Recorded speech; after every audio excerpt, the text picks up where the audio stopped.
Hello दोस्तों, welcome to my channel. तो दोस्तों, आज मैं आपको बताऊंगा टीडीएस क्या है और टीसीएस क्या है और इन दोनों के बीच का डिफरेंस। तो आइए शुरू करते हैं। नंबर 1, क्या है टीडीएस और TCS? Tax deduction at source, जिसको टीडीएस बोलते हैं।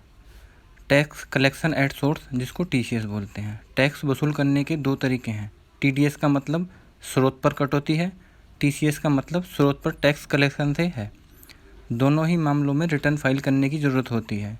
कई लोग इन दोनों के बीच फ़र्क नहीं समझते। क्या है टीडीएस? यह आपकी इनकम के स्रोत यानी आपकी सैलरी से कटता है। टीडीएस इनकम टैक्स का एक ही हिस्सा है जिसका भुगतान टैक्स पेयर पहले ही कर चुका होता है। इसका सेटलमेंट इनकम टैक्स मतलब आईटीआर भरने के दौरान किया जाता है। अगर आपकी सैलरी से कटा टीडीएस आपकी कुल टैक्स देनदारी से ज़्यादा होता है तो वह आपको आईटीआर फाइलिंग के जरिए वापस कर दिया जाता है। कुल मिलाकर यह एक ऐसी प्रक्रिया होती है जिसके जरिए सरकार टैक्स को तुरंत इकट्ठा करती है। टीडीएस कटौती आपकी सैलरी, निवेश पर मिले ब्याज, प्रोफेशनल फीस, कमीशन, ब्रोकरेज में शामिल है। कोई भी ऑर्गेनाइजेशन जो टीडीएस के दायरे में आता है, जो टीडीएस भुगतान कर रहा है, वह एक निश्चित रकम टीडीएस के रूप में काटता है।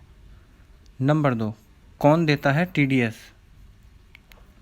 पेमेंट करने वाले व्यक्ति या ऑर्गेनाइजेशन पर टीडीएस भरने की जिम्मेदारी होती है। इन्हें डिडक्टर कहा जाता है। वहीं टैक्स काटकर भुगतान हासिल करने वाले को डिडक्टी कहते हैं। टीडीएस के रूप में काटी गई रकम को सरकार के खाते में जमा करना जरूरी है। हर डिडक्टर को टीडीएस सर्टिफिकेट जारी करके बताना होता है कि उसने कितना टीडीएस काटा और सरकार को जमा किया। नंबर 3, क्या है TCS? TCS tax collected at source होता है। इसका मतलब स्रोत पर एकत्रित टैक्स इनकम से इकट्ठा किया गया टैक्स होता है। टीसीएस का भुगतान सेलर, डीलर, वेंडर, दुकान की तरफ से किया जाता है। हालांकि वह कोई भी सामान बेचते हुए सरकार या ग्राहक से वसूलता है। वसूलने के बाद इसे जमा करने का काम सेलर या दुकानदार का ही होता है। इनकम टैक्स एक्ट की धारा 206C में इसे कंट्रोल किया जाता है। कुछ इस तरह की वस्तुओं पर ही इसे कलेक्ट करते हैं। इन वस्तुओं में टिम्बरवुड, स्क्रैप, मिनरल, तेंदुपत्ते आदि शामिल हैं। इस तरह का टैक्स तभी काटा जाता है जब पेमेंट एक सीमा से ज़्यादा होता है। नंबर 4, क्या है टीडीएस और टीसीएस में अंतर? टीडीएस पेमेंट देने वाला टैक्स काटकर पैसा देता है, जबकि टीसीएस में ऐसा नहीं है। टीसीएस में पेमेंट लेने वाला टैक्स जोड़कर पैसा मांगता है। उदाहरण के लिए, रमेश ने किसी फर्म को 1 लाख रुपए का स्क्रैप बेचा। स्क्रैप का 1% टीडीएस लेने का नियम है।